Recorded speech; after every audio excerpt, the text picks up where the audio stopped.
రీసెంట్‌గా మా ఊర్లో అయితే ఫుల్ వర్షం పడింది కదా! మొత్తం చూసారంటే యాలం అంతా అయిపోయింది మా చెరువులో. ఇంక మనం చూసారంటే చేపలు పట్టుకొచ్చినేసి అందరం అయితే ఎళ్ళిపోయాము. అందరూ చూసారంటే గాలాలతో పట్టుకుంటా అంటే మనం చూసారంటే పిండితో మా చిన్న గాలం అయితే మేము తీసుకెళ్ళాము. ఎందుకంటే దీంట్లో చూసారంటే పెద్ద పెద్ద చేపలు పడతాయి. చిన్న దాంట్లో అయితే పడవు. ఇంక మనం చిన్న చిన్న దాంట్లో ఎర్రలు ఎత్తుకొని వేసామంటే మొత్తం చూసారంటే జిలేబీ చేపలు పడతది. హాఫ్ కేజీ లోపలే పడతది మొత్తము. ఇంక మనం కేజీ పైన పట్టాలంటే ఇంక మొత్తం పిండి అయితే కలుపుకొని వెళ్ళాలి. పిండి ఎలా కలపాలి, ఏమేమి కలుపుకోవాలనేసి మీకు కావాలనిపిస్తే మాత్రం నన్నైతే డీఎం చేయండి. నేనైతే మొత్తం ఎట్లా అని చెప్తాను. మొత్తం చూస్తుంటే గాలములతోనే పట్టాం, వల్లేమి యూజ్ చేయలేదు. ఇప్పుడు చూసారంటే 1 కేజీ, అర కేజీ మాత్రం కాదు ఇది. మొత్తం చూసారంటే 1.5 కేజీ, 2 కేజీల పైన ఉంటుంది. నేను చూసానంటే ఎత్తేటప్పుడు చూసానంటే ఆ దారం చూసారు, అది చాలా అంటే చాలా గట్టిగా ఉంటుంది.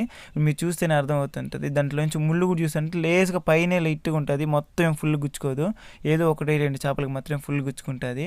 మనం మొత్తం చూసారంటే ఒక 4 చేపలు అయితే పెద్ద పెద్దవి అయితే పట్టాము. దాంట్లో చూసారంటే 2 చూసారంటే 1.5 కేజీ ఒకటి ఉంది, ఒకటి